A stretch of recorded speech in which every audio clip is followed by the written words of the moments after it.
Parliamentary Oversight Committee dealing with the second adjustments budget for Vote 2, Provincial Parliament. We're returning from our earlier meeting so that we can deal with the questions. We're not going to have a round of introductions. I see we've got most people on the line. So if possible, Mr. Secretary, with your indulgence, can we go straight then to Mr. Schreiker to respond to those questions on IT? Good afternoon again, Chairperson and honourable members and colleagues. Yes, Chairperson, that would be in order. Maybe just for noting purposes, there are a few managers who were with us this morning, but due to other commitments, they are unable to attend, but at least the senior management team is here in full force. Thank you, Chairperson. Thank you. That's very much in order. Thank you very much for returning with us this afternoon.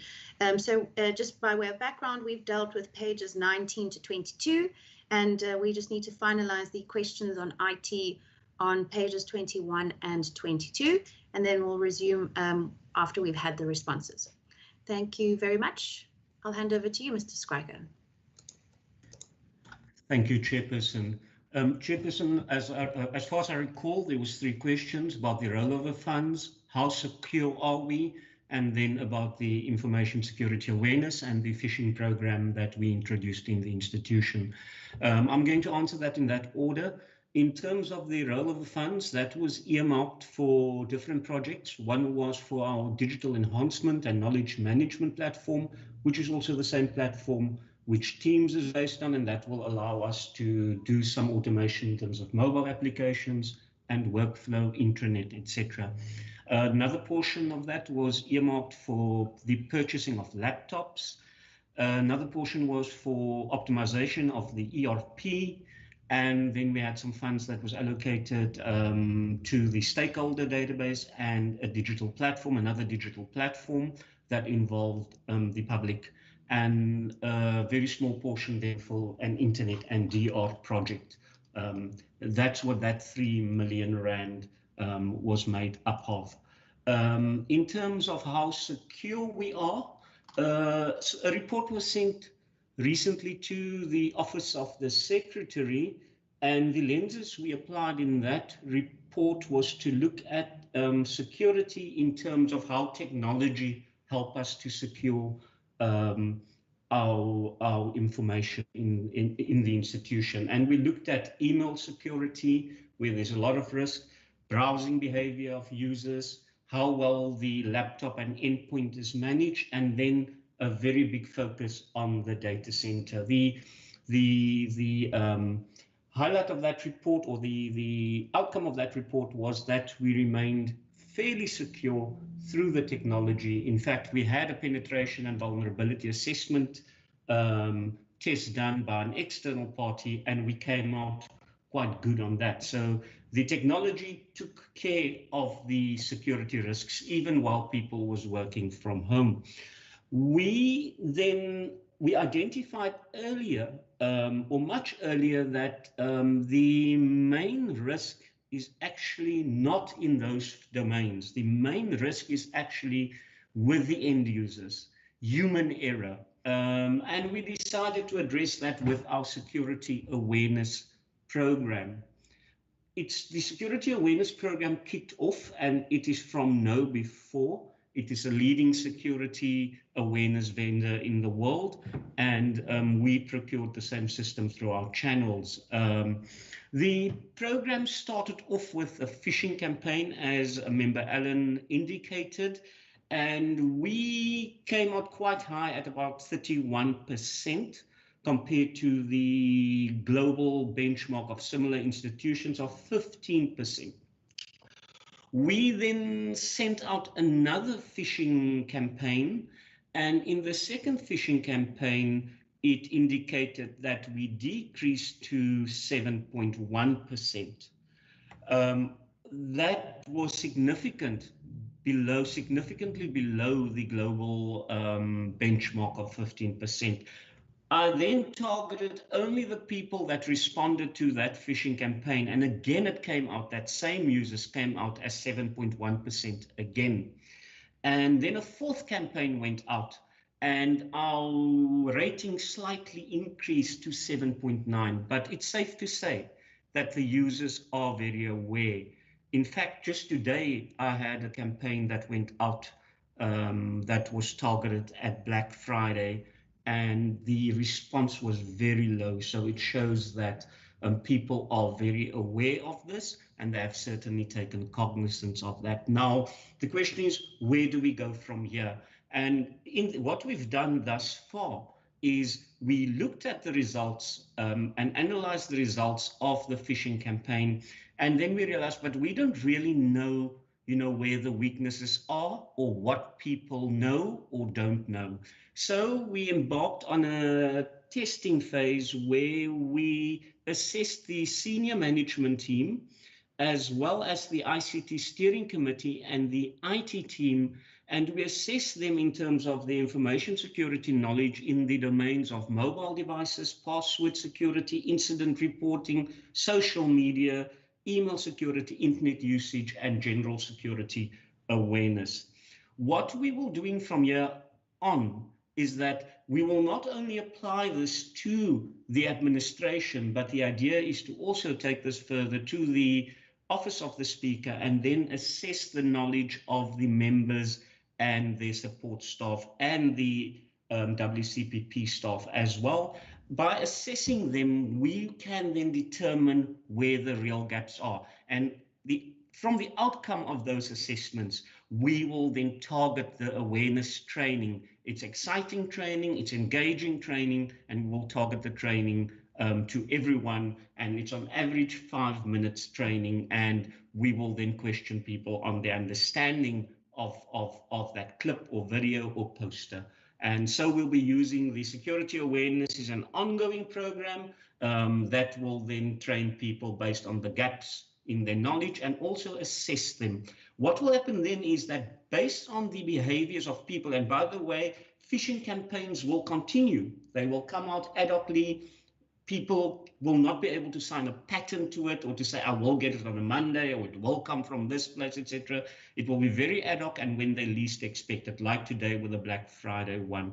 And there will be multiple platforms that we will use, but it's an ongoing campaign, the security awareness, until, and it will never change because risks change and security changes all the time. And and then we will feedback to the senior management of WCPP on the outcomes of this program. That's all from my side. Thank you. Thank you very much, Mr. Schreiker. Members, can I just check, have all your questions on pages 21 and 22 been answered? Are there any that still need a response? I think it was Honourable Lekker and Mackenzie. Sorry, Mr. Adams, Mr. Secretary, can I recognise you first? Thank you, Chairperson. Thank you, honourable members. I think Honourable Lekker had also asked a question related to the grading of the post in the Speaker's office. It's at the bottom of page 21, 1.1. Chairperson, if I can maybe just provide a brief response. The additional functions were added to specific posts in the office of the Speaker, and when I say Office of the Speaker, it's generally which includes the Speaker's office and the Deputy Speaker's office. HR had then assessed those functions. We had then sent it to the service provider who does the gradings for the Western Cape Provincial Parliament. There was then engagement between the service provider and the Office of the Secretary, and the regrading of the post was then finalized. The service provider had then determined that there's an adjustment to the grading of those specific posts, and obviously the institution then needed to make provision for that adjustment in terms of the regrading of those specific posts. Thank you, Chairperson. So there was a proper HR process that had been embarked upon that had been resulted in the regrading of the posts. Thank you, Chairperson. Thank you. Honourable Lekker. Thank you very much, Chairperson. I actually wanted to make a follow-up with one of the questions that I asked earlier on, Chair, which talked to the issues of headhunting. I specifically wanted to get an understanding as to with respect to this person that was headhunted, what would have been the salary grade of this person? And also, I did not really get a precise answer as to what is planned for the other position that must be filled, because out of 10, there's only 7 positions that has been filled for now. But also by way of making reference, when the department was introducing itself, there were 2 senior members that were referred to as being managers in the office of the Speaker, Mr. Matluchana, as well as I think it was Genevieve Akom. I just want to check, did I perhaps not hear properly, or it is indeed 2 managers in that office of the Speaker, and what is the difference between the 2, or are they sharing some responsibilities in that regard? Thank you. Thank you, Honourable Lecker. Then that concludes the questions for pages 21 and 22. I'll give the Secretary an opportunity to respond.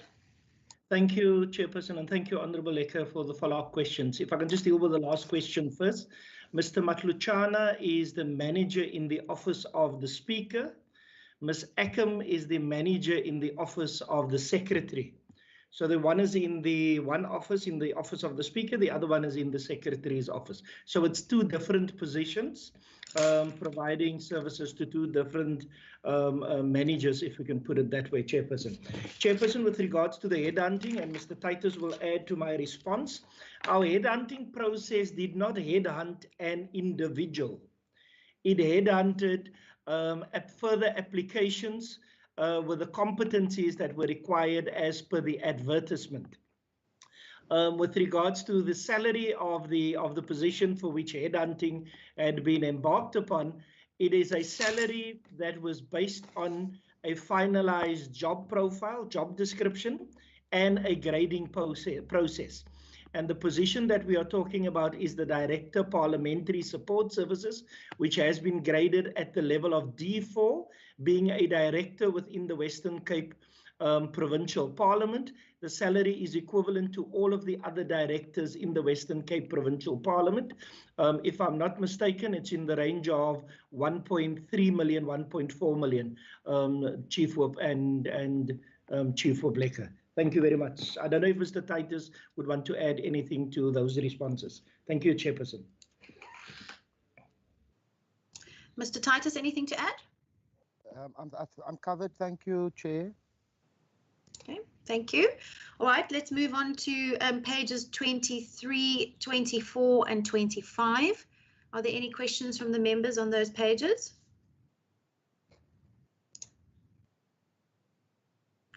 I'm just checking my notes here. Honourable Lecker, let's go with you in the meantime. Thank you. Please pose your questions. 23, 24 and 25. Thank you, Chairperson. Chair,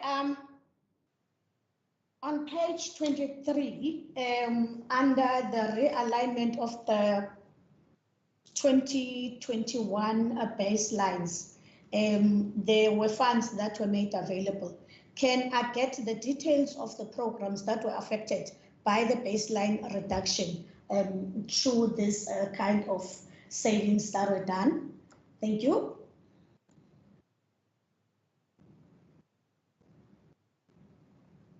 Thank you. Are those all the questions for 23, 24 and 25? I actually wanted to get an answer before I can make a follow-up, because there's a great possibility that I have a follow-up, but based on the response that I will be getting. Okay. And then I'm not sure whether I should ask the question here or under the annexures, but I'll just go for it now, is to understand the funding for political parties for the remainder of the financial year. We did speak about the rollovers and the once-off disaster support program, but I would like to be clear the funding that was allocated to political parties at the start of the financial year, will there be any reduction in those budgets for the remainder of the financial year? That is my question then. And then I'll see Honourable Mackenzie. Thank you, Chairperson. Sorry, Chair, I just missed something which I just saw now on page 25. The foreign government payments institutions, would that be the associations that we belong to? If we can just, I'm thinking that is what it is, but we can just get clarity on that, please. Thank you. I'll then hand over to the administration for response. Thank you, Chairperson. Mr. Jawardine and the CFO will respond to those questions. Thank you. Thank you, Chair. If I may, with regards to Chief of Honourable Lekker's first question regarding the realignment of the budget and how they are split, if I may state specifically with regards to on that very same page, on page 23, the split is under there as well. So out the 21 million is split. Program 1, the reduction in there is 10.3 million. Program 2 is 4.4 million. Program 3 is 2.1 million. Sorry, program 3. Program 4 is 4.1 million. However, Chair, if I maybe just can share my if I can maybe ask Dasan or myself to share the last page of my presentation as well. The details of that split is also in the presentation on my last page, on the last page of the presentation, as to the reasons for that the reduction in that in the budget.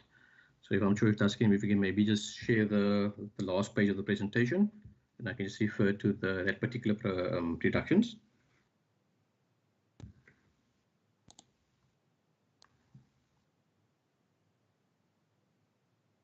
If I can share it. Okay. I'm sharing the document. If I may then just answer my answer specifically. Can everybody see the document? Yes, yes, we can. Thank you. So in this, Yes, like I mentioned, as per the blue book, so the reductions are here as per the blue book, the 10 million, the 4 million, the 2 million, the 3 million.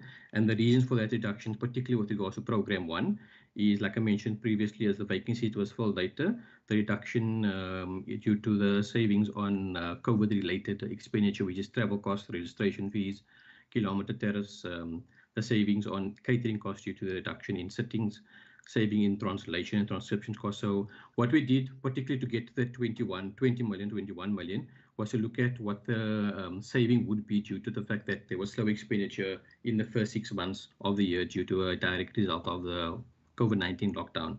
So those were the type of things that were cut in program 1. Like I mentioned, program 2 was the vacancies savings, the saving on public hearing and travel and oversight travel costs due to the pandemic, like I mentioned, saving on answer descriptions.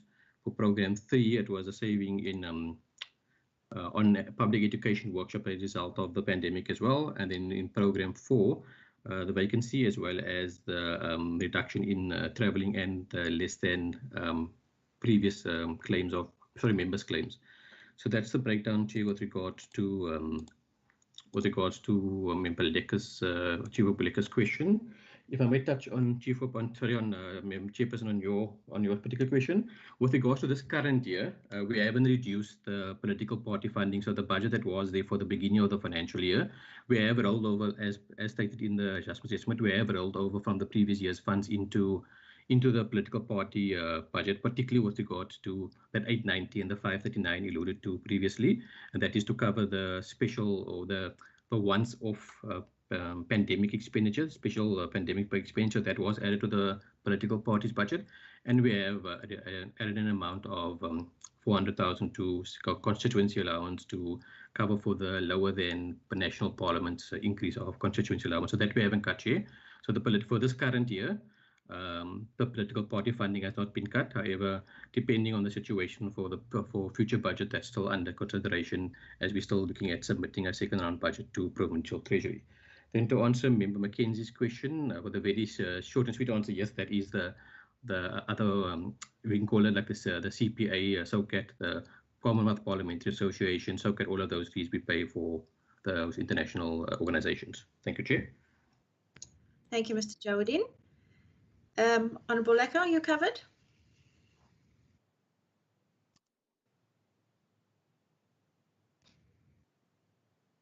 Okay, I think so. All right, then let's proceed. Page 26 and 27. Chairperson. I'm sorry, Honourable Mackenzie. Can I just follow up on that question? Thank you for that answer. Given COVID-19 and obviously a lot of these events and these things did not take place and unlikely, are we still legally obliged to pay those fees? Have they not given any sort of reprieve? Thank you. Thank you. Honourable Lecker. Thank you, Chair. My apologies, Chair. I didn't know that I was muted. I carried on talking. Just one question or response that I did not get, Chair, is in relation to out of the 10 posts, only 7 has been filled. When should we expect that the other 3 posts will be filled as well? Thank you. Mr. Secretary, if I may hand over to you for the final responses for those pages. Thank you, Chairperson. Mr. Titus had previously, I think in the morning session, dealt with the 3 posts, but if you can just repeat that. With regards to Honourable Mackenzie's follow-up question, Chairperson, and thank you, Honourable Mackenzie. Honourable Mackenzie, we've still been paying those fees because we've still been participating in engagement, although it might have been in the virtual environment. For example, the CPA Africa earlier during the year had a webinar that we had participated in, even in other forums that we would usually be physically present in. For example, NCSL, we had also participated both from the Speaker's office, the Speaker, the Deputy Speaker, and from the Secretary's office and the administration. We had participated in those virtual events that had taken place during the course of the pandemic period. Thank you, Chairperson. Mr. Titus, if you can just repeat the responses related to the 3 posts that have not yet been filled. Thank you, Chairperson. Chair, thank you. The remainder of the posts, the 3 posts, including other posts that have been staggered to be filled during this financial year, will all be concluded within the last quarter of the financial year. I think, Chair, it would probably help the POC if I just provide the POC with an update of all of the posts that have been filled up until now, and provide the POC with the outstanding positions, because part of the filling of this posts, we've had 2 people who were appointed from the inside of the organization. So for them, it would mean those are promotion positions, but it in essence also means that it has resulted in 2 other vacancies, which we must also fill now. So I will provide an update, and I think that will assist the member and the POC. Thank you, Mr. Titus. I think that would be very helpful for us. All right, members, can we then move on to page 28 and the annexures, Annexure A and B, which takes us up to page 33. Are there any questions on page 28 or any of the annexures, please? Honourable Mackenzie. Chairperson, I'd actually just would like to make a comment, if I may. It stems from page 26, but it comes to page 28 on the MS Teams issues and the licensing paid, etc. But I have to, if I'd fail my duty, if I don't raise it here, the transition to MS Teams and the ability of us to work from them, and the training that was done by the IT department. And I mean, I was one of the spam, if I have to declare, I was one of the eager beavers who got caught in clicking on one of those links. I just want to say thank you to the IT department. I mean, we participate in National Parliament in these meetings and the debates, and I have to say our IT department has been a cut above the rest, honestly. There's no issues when they've been really supportive. So this expenditure on the item, and I think it was well worth it. And I just want to say thank you, honestly, from my side. Thank you, Honourable Mackenzie, and I think we all echo these sentiments. And I'm very glad I didn't fall for Mr. Skriker's shopping phishing attempt this morning. Honourable Lecker, over to you. Thank you, Chairperson. My question, Chair, is on page 28, table 2.5, on the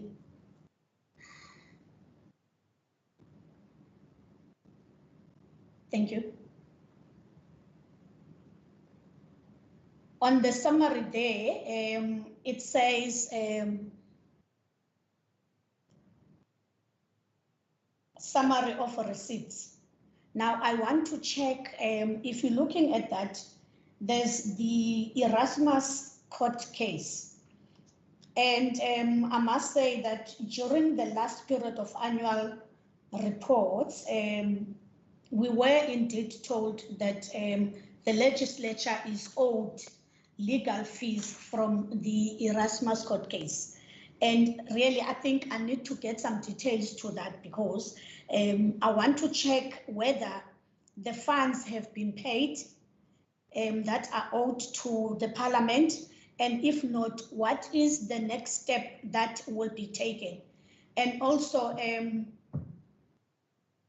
exactly whose the responsibility if there should be a way where the debt must be written off in terms of the oversight? Who is the responsibility exactly to ensure that this money is either paid or written off? And what steps would be followed to take into account that this might in the future be our fault lines should they persist to happen? But also, I just want to check also in some, or rather in our constitution as Parliament, there are instances where we ought to be guided by our own constitution as this Parliament. And I think failure not to follow our very own constitution would be something that would leave a lot to be desired. If you're looking especially in the one example, for instance, where we faltered with the appointment of the Environmental Commissioner. So I want to check around that Erasmus legal fees that is owed to us. And then on page 31 again, 2.7.2 on parliamentary support services. If you're looking at that, I want to check in respect to the office of advocate badges. How much is budgeted for this office? What form of support can be given to improve the efficiency of the office? And perhaps what plans are in place to protect the office of Mr. Badges from political pressures, if there might be one? For instance, one would have noted there was an issue with the birthday bash, which landed in the Office of the Public Protector. And if we are to follow that, one would see that there has been some fault lines where members of this Parliament have not transparently declared in respect to what they were supposed to declare. So I really need to understand in the form of support that must be rendered for that office to ease off the pressure, and what exactly is that form of support? How much is budgeted for that office of Mr. Badges? Thank you, Chair. Honourable Mackenzie, is that a question from you? Yes, Chairperson, just my final question. Yes, please proceed. Thank you. On page 28, and it's also linked to the annexures. That time of the day, trains going past my house, so forgive the noise. It's also linked to the annexures under, you can take any annexure to table 2.7.1, enabling allowance or members allowance. And then the second question relating to standing committee support. The first question, which I did ask this morning, and Mrs. Fauché responded to the question, but I just wanted to get clarity on it because it comes up again on the rollovers. Under the, because I see it's 24,000, when the pandemic started, I remember coming into the office and I got some mask in my pigeon, and I think that came from whether it's public participation or whichever section in the department. And now that the pandemic is continuing, are we going to get, again, that type of support without asking for it from members, enabling allowance or doing a parliamentary event? I think that's perhaps the answer that the question I should have asked this morning, because we are doing rollovers, but we can provide the support. And that linked to the second question on the standing committees. The standing committees obviously has gone out, and for example, Education Committee went to Mitchell's Plain. As opposed to us buying lunches or anything that ordinarily would be reasonable, wouldn't it be better to save lives? At that time, I said to remember, chairperson, can't we just buy 800 to the school? But inevitably save lives. What would stop an administration, or what policy needs to change in order for the standing committee to do that type of thing, as opposed to buying cool drink and juices for the standing committee that members can afford? What policy needs to change to enable, because the pandemic is going to be with us for another 3-6 months. Well, the standing committee is now got 1.2 million underspent, but members of the public would have appreciated a standing committee visiting a school and giving masks, enabling saving lives. Thank you. Thank you. That then concludes the questions on the budget. I'll hand over to the administration to just respond to those, please. Thank you, Chairperson, and thank you to Honourable Ecker and Honourable Mackenzie for the questions. I'm going to ask Advocate Leroux just to quickly speak about the progress with the recovery in the Erasmus matter. Ms. Fouchier, again, if she can assist with the last questions from Honourable Mackenzie. And then I'm going to ask, if possible, if Ms. Ackham is in the position to respond to the questions related to the registrar of members' interest. And if need be, Chairperson, I will then just wrap up the responses, if need be. Thank you, Chairperson. Super, thanks. Thank you, Chairperson. In respect of the Erasmus matter, indeed, there is still legal fees that are owed to us. The process just shortly involves what is called a taxing master. So the taxing master will in effect issue an order saying that the person that's liable to pay costs must pay a particular amount. And then if that person doesn't pay that amount, then of course one can take certain steps and sue for the money. However, we are not at that stage. At this point in time, bills of costs have been drawn up. So we've submitted our bill of legal costs, and there is a process of negotiation. The applicant made an offer recently. The applicant made an offer of about 30,000 rands. The legislature made a counter offer. So it appears as though the matter will be settled in that way. As far as the taxing master is concerned, there was quite a few delays there. The office of the taxing master wasn't operational for about 6 months. And ironically, on the 20th of November, when we finally had an appearance date with the taxing master couldn't make it because he wasn't feeling well. So that process is still ongoing. Should the parties not settle the matter, then the taxing master process will dispose of it.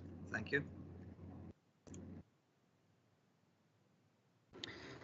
Thank you, Madam Chair. Then on the question from Mr. Mackenzie, I realise that that's a very real need that has arisen, and maybe something that we didn't foresee earlier. We make provision for that, like I said earlier, with corporate items when we have special programs, but we do not have this at this point for standing committees or oversight visits. And it's definitely something that we need to and it's a policy matter that we need to review, and I will take that up at the next senior management team meeting for us to commence with such policies reviews ASAP. Thank you, Mr. Mackenzie.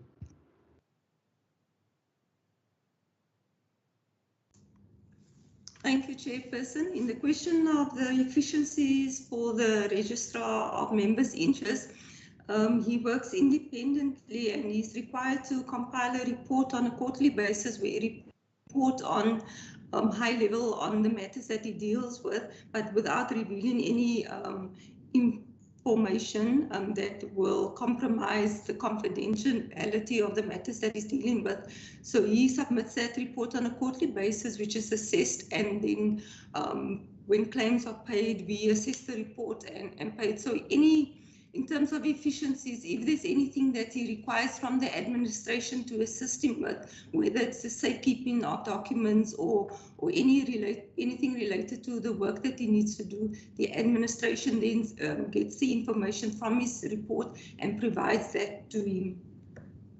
Does that answer the question? Thank you, Chairperson. Thank you. And Mr. Secretary, did you want to add anything? No, Chairperson, I'm covered. Thank you very much. Maybe just Honourable Mackenzie's question. Honourable Mackenzie, it's the WCPP's responsibility to ensure the health and safety of its staff and its members. And therefore, earlier during the year, I think there were gloves, there were masks, various sets of masks that were issued to members of the Western Cape Provincial Parliament and also the staff.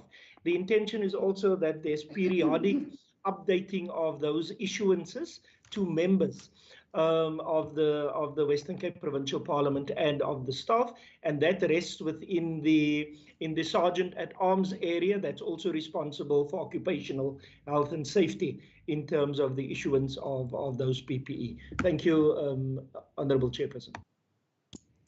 Thank you, Mr. Secretary. If I may use the opportunity just for a follow-up on the Office of the Registrar, just to understand whether those items that the Registrar had been requesting have been then provided. I think it was the safe and the shredder. Have those then been provided? Just to be sure, because that tags onto Honourable Lekker's question. And then Honourable Lekker, I see your hand. Is that a follow-up? Yes, Chair. Please proceed. Thank you, Chair. I wanted to get an understanding, Chair, as to what is the budget for the office of Mr. Burgess. Thank you. Thank you. Mr. Speaker, I see your hand. Would you like to make an input? Chairperson, I will make closing remarks perhaps later on as you conclude the meeting. Super, thank you. Chair, thank you. Then there are just those two remaining follow-up questions that will then conclude the deliberation. You missed my hand. Sorry, I don't see your hand up. Oh. But please proceed. Sorry, one note, yes, if we can just get, because there are standing committees obviously going out in February, I think we could cluster A, oversight versus, so if we can just get clarity by that time, Mr. Chair, so we just need to know what to do. And on that point, Chair, when we go out, for example, on that oversight, it's a practical issue that I know we have a meeting about next week. When the officials go out for that week, what is have they finalized the overtime policy for officials? I think we're leaving on that Sunday, and they're obviously going to be there the whole week with us. Thank you. That's my final questions. Thank you very much. Thank you. I'll then hand over to the administration, please. Thank you, Chairperson. I'm just going to deal with the issue of overtime.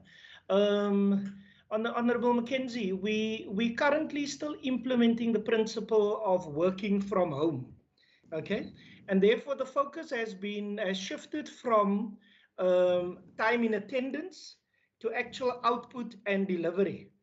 And all of the managers and all of the senior managers are then managing those scenarios in terms of the availability of staff and or any additional hours that the staff may have worked. Because remember, in the working from home principle, we have in terms of level 1 lockdown, we have resolved that a maximum of 60% of staff would at any given time be in the office, and the rest of the staff would then be working from home.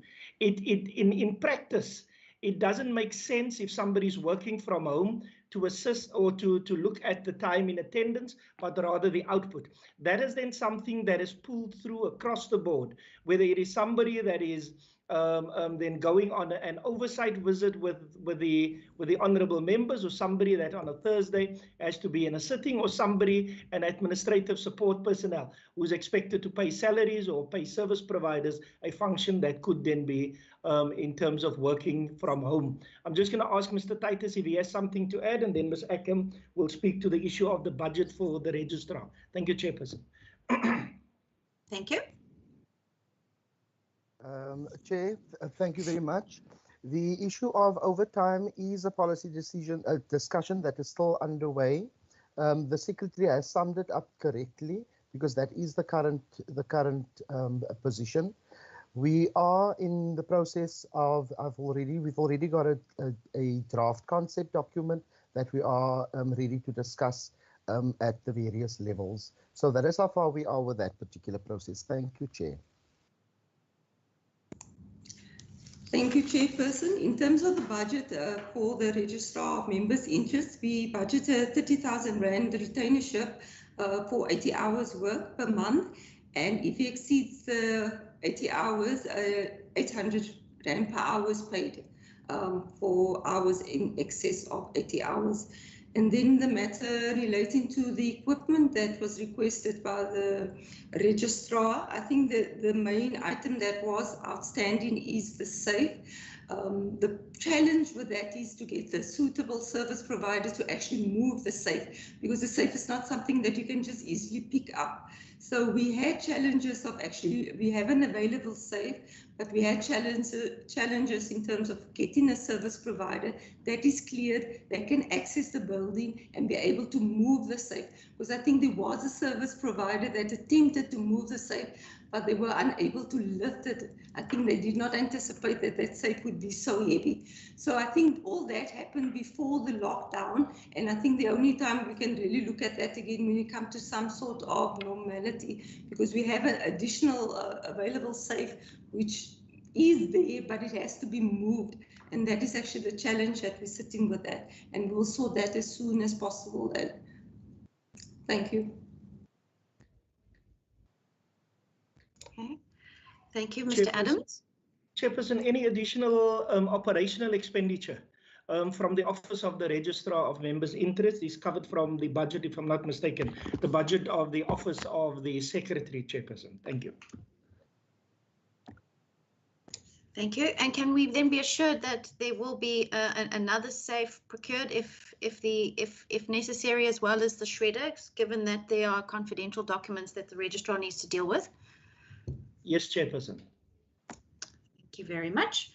All right, so that then concludes the deliberations on the second adjustment appropriation bill as it relates to vote 2. So I would like to thank the administration and the Speaker for having bared with us today, not once but twice.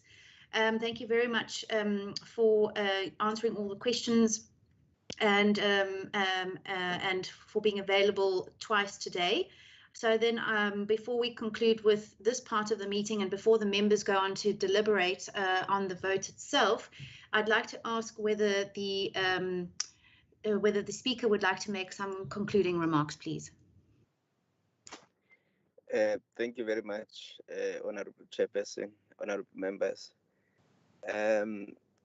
Want to thank the committee for affording us this opportunity, but also to say to you, Chair, there were a number of questions that have been put forward by the honourable members, including some commentary, and those inputs have all been taken into account, particularly the one about capacitating members beyond the support that we've given them, especially for intervening in their constituencies in terms of the national disaster. We are going to look at how else and how best to strengthen that support. And of course, we understand that the lockdown is, we are on level 1, but the virus is now, there's a further upsurge and their desperation in terms of jobs and joblessness. And therefore, we realize that we may have to intervene further. But that is a decision that will be taken by the Speaker with the administration. And lastly, I want to thank the Secretary, the CFO and the entire team, and of course the Deputy Speaker in terms of providing this support for the presentation that we've made here today. So thank you very much to the entire team and to all the staff members of the Western Cape Provincial Parliament and of course the Office of the Speaker for the support. Thank you very much, Chairperson. Thanks to you, Mr. Speaker. Mr. Secretary, would you like any final words? Nothing to add. Thank you, Chairperson. Thank you very much. Then the administration may be excused. And members, Thank please you stay very on the much, line. Madam Chair, and honourable members. Have a wonderful weekend. Goodbye. Bye-bye. Thank you, honourable members. Bye-bye.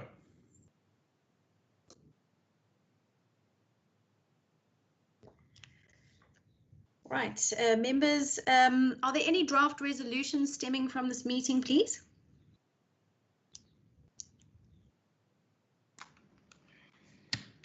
I think, Mr. Davids, if you could just make a note of the offer from Mr. Titus to provide us with that list of the posts that Honourable Lecker had asked about.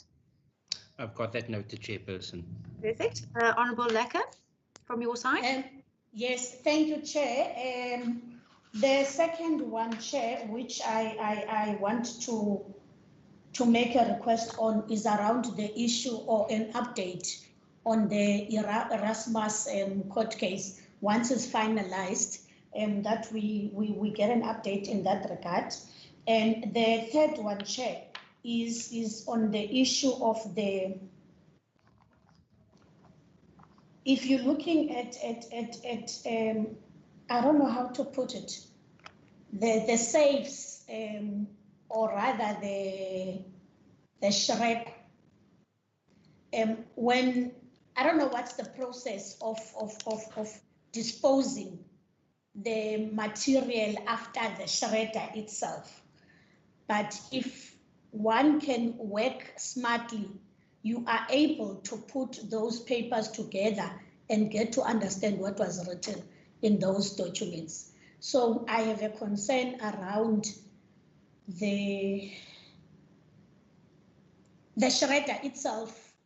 Do we have different kinds of shredders where a document can be shredded into fine little pieces as opposed to what we have at the moment? Because I know you can put back those pieces of paper together and get an idea of what was in the paper, even if it's not verbatim, but one would get to know what was written in those papers. So I really need to get an understanding, or someone to explore and see if we cannot get a shredder that can slice up those papers into tiny little fragments, because it's a concern for me. And then the last one, Chair, from my side is in respect to, even though I would not have wanted to raise it whilst the staff members, including the Office of Secretary, was with us, is around the issue of the office furniture.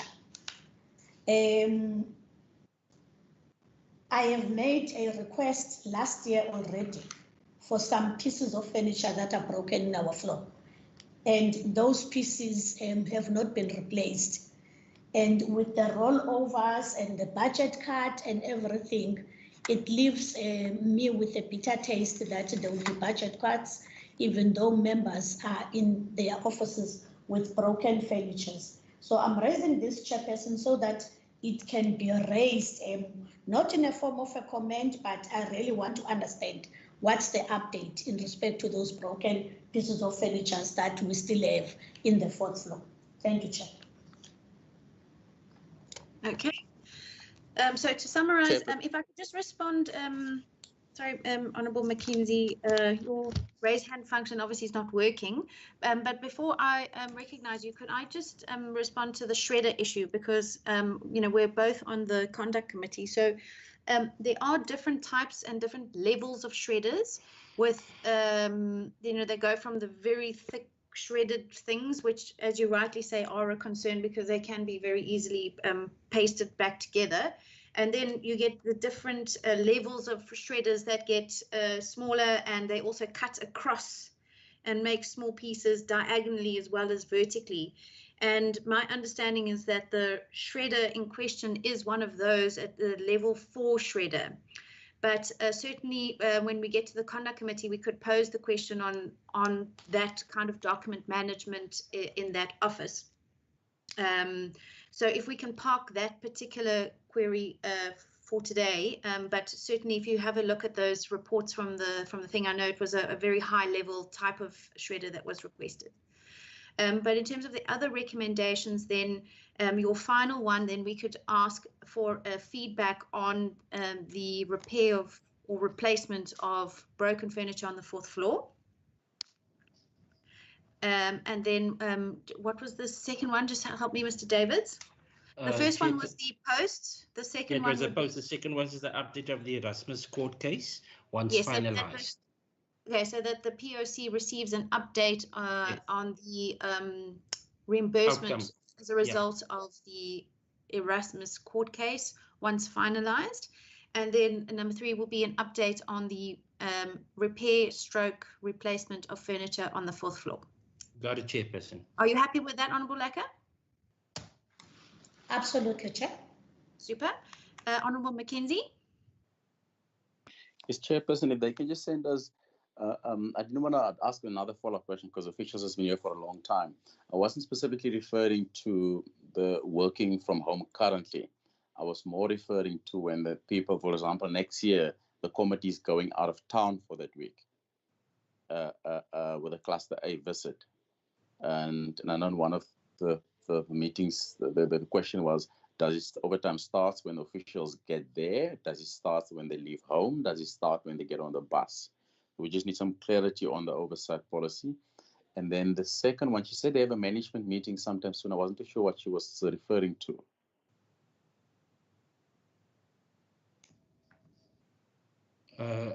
Honourable Chairperson, through you, normally they will have their SMT meetings monthly. Okay, so then the... referring to that. Yeah. Sorry, carry on. Yeah, I think, yes, she said that they're going to make a decision around the next SMT meeting. I was asking about SMT when committees go out. Yeah. Okay. And so do you want to request for information then on, or just ask for a copy of the overtime policy? I think so. That would be the best. Well, okay. I think the latest overtime policy so one can get an understanding, read through it and get an understanding of it. Thanks. Then it would answer many of the questions around overtime once we've had a chance to have a look at that policy. Okay, all right. So, Mr. David, you want to quickly read through the request for information? So, Chairperson, so number 1, we've got the update of all the vacant posts and the action plan on filling the current vacant posts. Then number 2, from Member Lecker, we've got the update on the reimbursement of the Erasmus court case once finalized. Then we've got the feedback on the broken office furniture on the 4th floor, which was reported, and what's the action plan in dealing with that matter. And then from Mackenzie, the overtime policy, just a copy of that. Perfect. Thank you very much. Is everyone happy? I'll take that as a yes. We then have to now consider our committee report on vote 2. We are now going to consider the committee report on vote 2 for the Western Cape Provincial Parliament.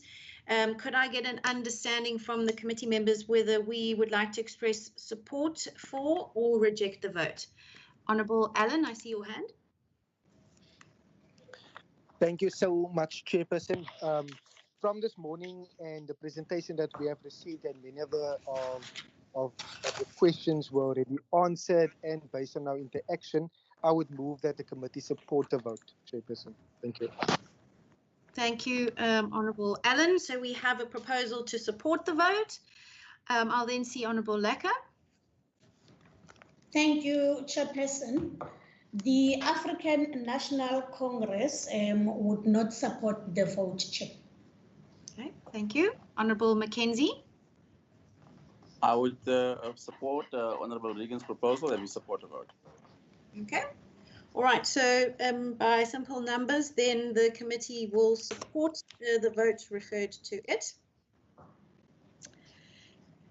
Can I ask then Mr. David to beam up the committee report? No problem, Chairperson. Let me just do that for you quickly. And then I will just read it. I will then read it in the meantime, if that's in order.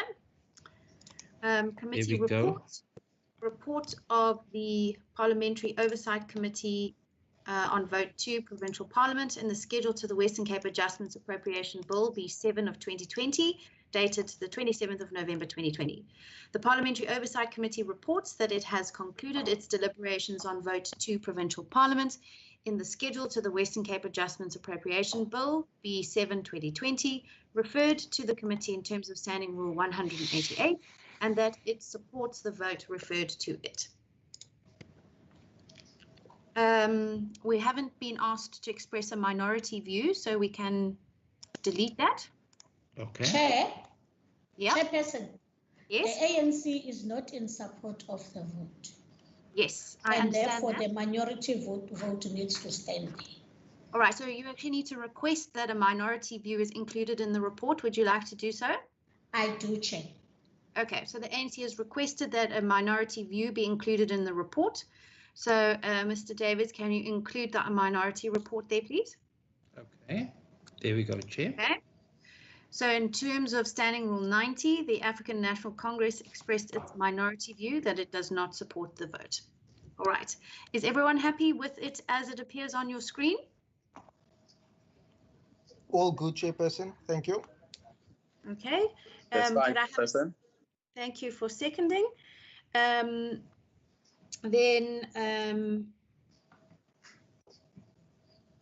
Right, so then that means that our committee report then is duly adopted. I will then sign it and make sure it gets to the Budget Committee. And then I'd like to thank the members for all their robust questions during the course of today and allowing us to get through those budgets and really interrogate the detail of that.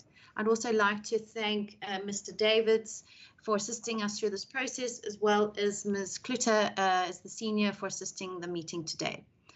Honourable Alan, is that something you wanted to add? Nope. So okay. Sorry, Chairperson, that was a previous No problem. All right, if there's nothing further then, thanks to you all. The meeting is adjourned. Thank you, Chair.